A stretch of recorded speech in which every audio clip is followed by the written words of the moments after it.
বাংলা কি হাতের মোয়া নাকি যে তারা চাইবে আর বাংলা চলে যাবে তার হাতে?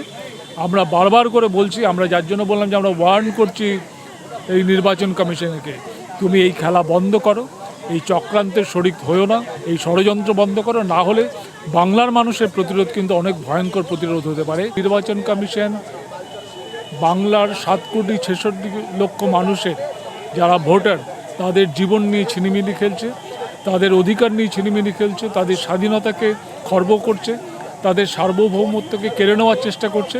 তাতে মানুষ ঘুরে দাঁড়াবে এবং মানুষের যদি প্রতিরোধ গড়ে ওঠে তাহলে নির্বাচন কমিশনের ক্ষমতা নেই যে সে একপাক্ষিকভাবে একদম খোলা মাঠে গোল দিয়ে যাবে, এটা কিন্তু হবে না। 1 কোটির উপরে মানুষের নাম এসআইআর থেকে বাদ চলে যাবে এবং এই এসআইআর করার কোনো যৌক্তিকতা নেই, এটা প্রথম দিন থেকে বলে আসছি। সবাই বুঝছে, সুপ্রিম কোর্ট বুঝছে না, সুপ্রিম কোর্ট বুঝতে চাইছে না, মস্করা করছে ওখানে। আমরা মনে হয়েছে আমাদের যে যেভাবে কথাবার্তা বলছে তাতে, যেমন আপনারা বাংলা বোঝেন, আরে বাংলা না বোঝা দিয়ে কি এসআইআর নির্দিষ্ট হবে যে এসআইআরটা ঠিক কি ভুল? দাদা 26 তারিখ আপনারা কলকাতায় মিছিলের ডাক দিয়েছেন, কি আশা করছেন? কারণ তার কিছুদিন পরেই 28 তারিখে ফাইনাল লিস্ট বেরোনোর কথা রয়েছে। আমরা এর আগেও কয়েকটা মিছিল করেছি, আমরা এর আগেও বেশ কয়েকবার ডেপুটেশন দিয়েছি নির্বাচন কমিশনে। 26 তারিখ আমাদের দেওয়ার কারণটা হচ্ছে 28 তারিখে শুনতে পাচ্ছি আমরা যেটা, এবং সুপ্রিম কোর্ট যেভাবে জানিয়েছে 28 তারিখে ফাইনাল লিস্ট বার করছে।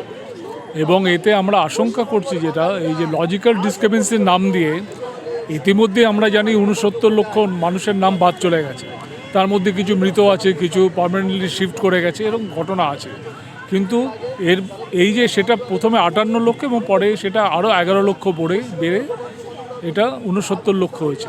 আমাদের আশঙ্কা যেটা, 1 কোটির উপরে মানুষের নাম এসআইআর থেকে বাদ চলে যাবে এবং এই এসআইআর করার কোনো যৌক্তিকতা নেই, এটা প্রথম দিন থেকে বলে আসছি। সবাই বুঝছে, সুপ্রিম কোর্ট বুঝছে না, সুপ্রিম কোর্ট বুঝতে চাইছে না, মস্করা করছে ওখানে। আমরা মনে হয়েছে আমাদের যে যেভাবে কথাবার্তা বলছে তাতে, যেমন আপনারা বাংলা বোঝেন, আরে বাংলা না বোঝা দিয়ে কি এসআইআর নির্দিষ্ট হবে যে এসআইআরটা ঠিক কি ভুল? ঠিক কি ভুল হবে যেটা, সেটা হচ্ছে আইনটা ওটার পক্ষে কিনা আর আমাদের সংবিধান তার পক্ষে কিনা। এই প্রশ্নে কিন্তু একটা মানে মোটামুটি চুপ করে বসে আছে সুপ্রিম কোর্ট। যে সমস্ত ব্যাপার নিয়ে আলোচনা হচ্ছে, এই আলোচনাগুলো গুরুত্বহীন আলোচনা অনেক ব্যাপারে, এবং আমরা দেখছি একের পর এক যেগুলো হচ্ছে ওই সিনেমার ডায়লগের মধ্যে বলতে হয় তারিখ পে তারিখ, এটাই পড়ে যাচ্ছে এবং কোনো রকম ন্যায় পাওয়ার যে সম্ভাবনা সেটা কিন্তু প্রতিদিন আস্তে আস্তে মানুষের কাছ থেকে দূরে সরে যাচ্ছে। জাস্টিস ডিলেইড, জাস্টিস ডিনাইড, এই যে কথাটা আমরা বলি বারবার করে, তার মানে সেইটা কিন্তু সত্য প্রমাণিত হতে চলেছে। এবং আমরা মনে করছি সেটা হচ্ছে যে এই 1 কোটি মানুষ যে বাদ যেতে পারে, এটা তো নির্বাচন কমিশন বলেনি। কিন্তু নির্বাচন কমিশন এসআইআর প্রক্রিয়া শুরু করার আগেই বিজেপির সিকি আদুলির নেতারা তারা এখানে বলতে শুরু করে দিল যে 1 কোটি মানুষ বাদ দেবো, কেউ বললো 1.5 কোটি বাদ দেবো, কেউ বললো 1,20,00,000 বাদ দেবো। এই যে এরা এরমভাবে বলছে এবং তাদের এগেনস্টে সুপ্রিম কোর্টে কোনো রকম অবজারভেশন নেই, তাদের এগেনস্টে সুপ্রিম কোর্ট কোনো কথা বলতে চাইছে না, তাদের বিরুদ্ধে নির্বাচন কমিশন কিছু বলছে না। এই প্রশ্নগুলো আমাদের ভাবিয়েছে এবং মানুষ, আমার ধারণা, মানুষ তার নিজের ন্যায়ের ব্যাপারটা, নিজের অধিকারের ব্যাপারটা নিজে লড়ে দেবে, সে নিজের মতো করে লড়বে। সেই লড়াই সবসময় খুব বাঁধা গণ্ডিতে হবে তা না, গণ্ডির বাইরে গিয়েও লড়াই হতে পারে। এবং আমরা আজকে এখান থেকেও বলেছি, আমরা নির্বাচন কমিশনকে ওয়ার্ন করছি যে যেভাবে নির্বাচন কমিশন বাংলার 7,66,00,000 মানুষের যারা ভোটার তাদের জীবন নিয়ে ছিনিমিনি খেলছে, তাদের অধিকার নিয়ে ছিনিমিনি খেলছে, তাদের স্বাধীনতাকে খর্ব করছে, তাদের সার্বভৌমত্বকে কেড়ে নেওয়ার চেষ্টা করছে, তাতে মানুষ ঘুরে দাঁড়াবে এবং মানুষের যদি প্রতিরোধ গড়ে ওঠে তাহলে নির্বাচন কমিশনের ক্ষমতা নেই যে সে একপাক্ষিকভাবে একদম খোলা মাঠে গোল দিয়ে যাবে, এটা কিন্তু হবে না। এবার কিন্তু প্রতিরোধটা হবে বলেই আমাদের বিশ্বাস। নির্বাচন ঘোষণার আগেই প্রায় 480 কোম্পানি কেন্দ্রীয় বাহিনী মোতায়েনের কথা ইতিমধ্যেই সামনে এসছে। এই বিষয়টার সঙ্গে এসআইআর কোনো সম্পর্ক আছে বলে মনে করেন?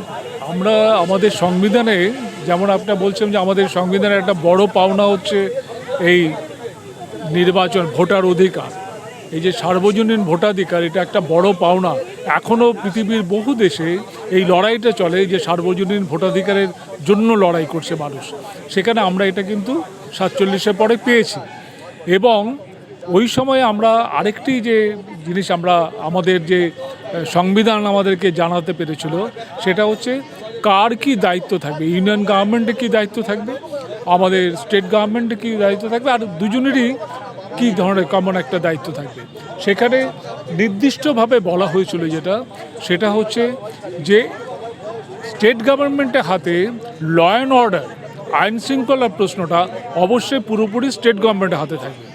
কিন্তু আমরা পরবর্তীতে দেখেছি এই কেন্দ্রীকরণ কিন্তু শুধুমাত্র বিজেপি করেছে, তার আগে কংগ্রেস গভর্নমেন্টে করেছে, জনতার গভর্নমেন্টের সময় হয়েছে। এই পাওয়ারটা যেটা স্টেটের হাতে পাওয়ার থাকা হচ্ছে, এই পাওয়ারটা ধীরে ধীরে কাপ করা হচ্ছে, খর্ব করা হচ্ছে। এবং আজকে যে অবস্থার মধ্যে দাঁড় করিয়ে দিয়েছে সেটা হচ্ছে সারা বছরই এখানে ওই নির্বাচন কমিশনের হাত ধরে হোক, ইডির হাত ধরে হোক, এনআইএর ধরে হোক, ওই কেন্দ্রীয় যে বাহিনী সেই বাহিনী এখানে থাকছে, তারা তাদের মতো করে চলছে, তারা তাদের মতো করে একটা নিরাপত্তার বলয় তৈরি করছে। এই সমস্ত একটা প্যারালাল একটা অ্যাডমিনিস্ট্রেশন এখানে কিন্তু চালাচ্ছে, এবং যেটা আমাদের যে সাংবিধানিক যে অধিকার, রাজ্যের যে অধিকার, সেই অধিকারকে খর্ব করছে। এবং এটা করার পিছনে মূল জায়গাটা সেটা হচ্ছে বাংলাকে দখল করতে আছে। বাংলাকে হাতের মোয়া নাকি যে তারা চাইবে আর বাংলা চলে যাবে তার হাতে। আমরা বারবার করে বলছি, আমরা যার জন্য বললাম যে আমরা ওয়ার্ন করছি এই নির্বাচন কমিশনকে, তুমি এই খেলা বন্ধ করো, এই চক্রান্তের শরিক হয়েও না, এই ষড়যন্ত্র বন্ধ করো, না হলে বাংলার মানুষের প্রতিরোধ কিন্তু অনেক ভয়ঙ্কর প্রতিরোধ হতে পারে।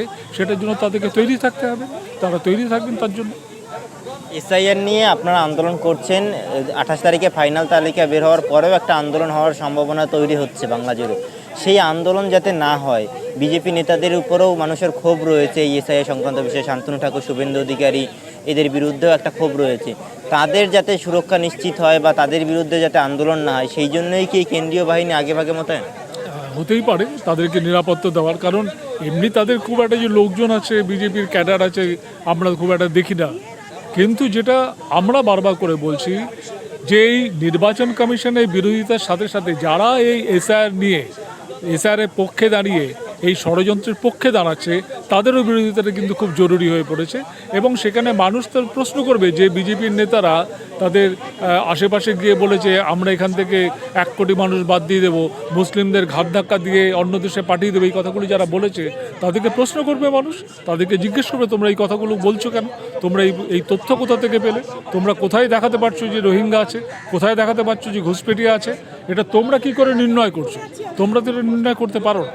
সেই প্রশ্নগুলো করবে, এবং সেই প্রশ্নের জন্য যদি সেই প্রশ্ন একটু শক্তভাবে হয়, সে শক্তভাবেই করবে, কী করবে, লড়াই হবে, এটা কোনো আমরা ছাড় দেবো না।